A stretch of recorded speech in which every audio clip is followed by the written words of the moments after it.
और आज दातारामगढ़ के विधायक वीरेंद्र जी यहां पर इनके लिए वोट मांगने आए हैं। आप सोचो क्या सोचकर हम लोगों ने मिलकर इस चुनाव को लड़ रहा है। दातारामगढ़ के विधायक वीरेंद्र जी यहां पे वोट मांग रहे हैं और मन से मांग रहे हैं। क्यों अमराराम जी, अब थे तो नहीं जाओगे दोबारा उधर?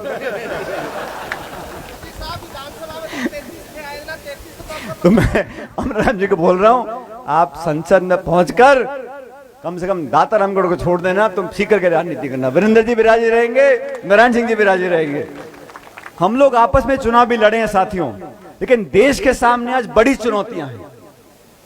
आज फर्क नहीं पड़ता कि विपक्ष का कौन सा दल कितनी सीटों से कहां लड़ रहा है, चाहे बिहार हो, चाहे महाराष्ट्र हो, चाहे राजस्थान हो। आज हम सबको मिलकर देश के सामने जो बड़ी चुनौतियां हैं उसका सामना करना है। आज व्यापक दिल रखकर हमने सीटों का बंटवारा किया है। आज यहां पर एक दल चुनाव नहीं लड़ रहा है, यहां पर इंडिया गठबंधन की तमाम ताकतें हम मिलकर चुनाव लड़ रहे हैं। और जैसा सुरेश मोदी जी ने कहा कि यहां पिछली बार मैं आया था, आप लोगों ने बड़ा आशीर्वाद दिया और इस क्षेत्र में जो विकास के काम हुए, प्रशासनिक काम हुए, विधायक कोष से काम हुए, सरकार ने काम कराए और विधायक महोदय ने मिलकर सबको साथ जोड़कर रखने का काम किया। इसी के वजह से यहां से भारी बहुमत से हम जीत कर गए थे। और आपकी जो पानी की समस्याएं हैं, सिंचाई की, पीने की, सुरेश मोदी जी और हम मिलकर इसको जयपुर में उठाएंगे और अमराराम जी जीत कर जाएंगे दिल्ली में, तो संसद में इसको उठाएंगे और अपने प्रभाव से हम सारे कामों को संपन्न करने का काम करेंगे।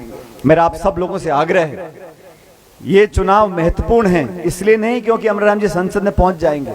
ये चुनाव महत्वपूर्ण इसलिए है कि आने वाले 5 साल में इस देश की दशा दिशा कैसी होगी। इस देश में, जैसा मैंने पहले कहा, संवैधानिक संस्थाओं को नीतिगत तरीके से उनकी विश्वसनीयता, उनकी पारदर्शिता को कम करने की कोशिश की जा रही है। आज हम लोगों ने, कांग्रेस पार्टी ने वादा किया कि नरेगा में जो रोज का पैसा मिलता है वो कम से कम 400 रुपए मिलेगा। हम लोगों ने वादा किया हर गरीब परिवार के घर में महिला के खाते में प्रतिवर्ष 1 लाख रुपए हम लोग देंगे। हम लोगों ने घोषणा पत्र में वादा किया कि सरकारी नौकरियों में 50% आरक्षण महिलाओं को मिलेगा और 30 लाख केंद्र सरकार की जो नौकरियां जो खाली पड़ी हैं उनको भरने का काम हम लोग करेंगे। हम मिलकर चुनाव लड़ रहे हैं, लेकिन इस चुनाव में हम सब, मेरे तमाम कार्यकर्ता जो कांग्रेस के हैं, बाकी दलों के, मिलकर अमराराम जी के पक्ष में मतदान करें। पहला चरण का चुनाव 19 तारीख को होगा, इसलिए आप सबसे मेरा आग्रह है, अपनी सारी बातें भूलकर आज देश के लिए, आने वाले 5 साल के भविष्य के लिए, और पूरी दुनिया देखना चाहती है, पूरी दुनिया जानना चाहती है कि भारतीय जनता पार्टी ने जो राजनीति करी है, धर्म की राजनीति करी है, मंदिर मस्जिद की राजनीति करी है। कौन सा भाजपा का नेता के भाषण देता है कि हम महंगाई कम करेंगे, वो सब बातें बंद कर दी बोलनी इन्होंने। 2014 तक बोलते थे कि कांग्रेस महंगाई है, कांग्रेस में ये है, और आज भी 10 साल सरकार बीजेपी की हो गई, फिर भी कोसते कांग्रेस को है।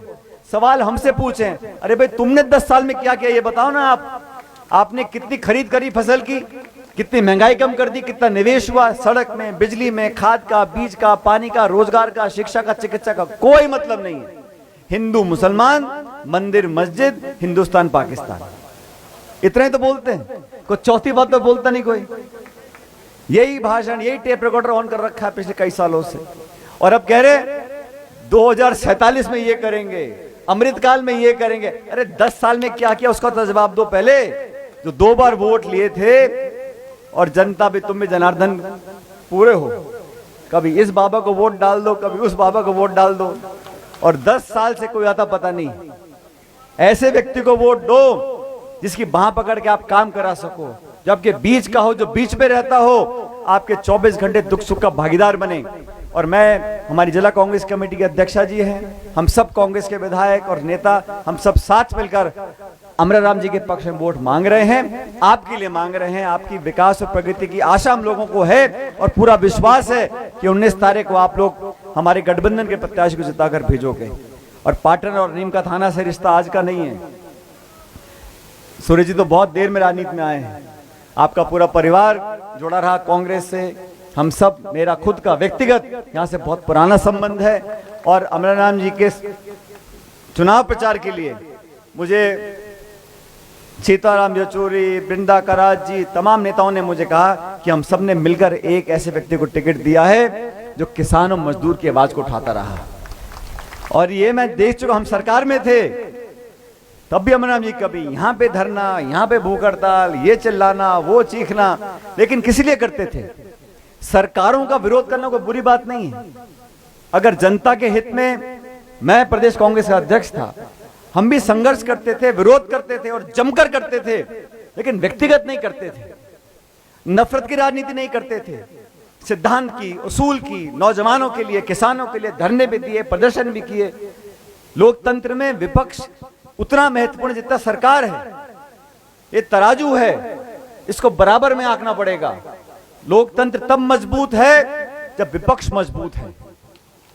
साथियों, लोकतंत्र का मतलब यह नहीं है कि हमने वोट डालने का अधिकार हमको मिल गया।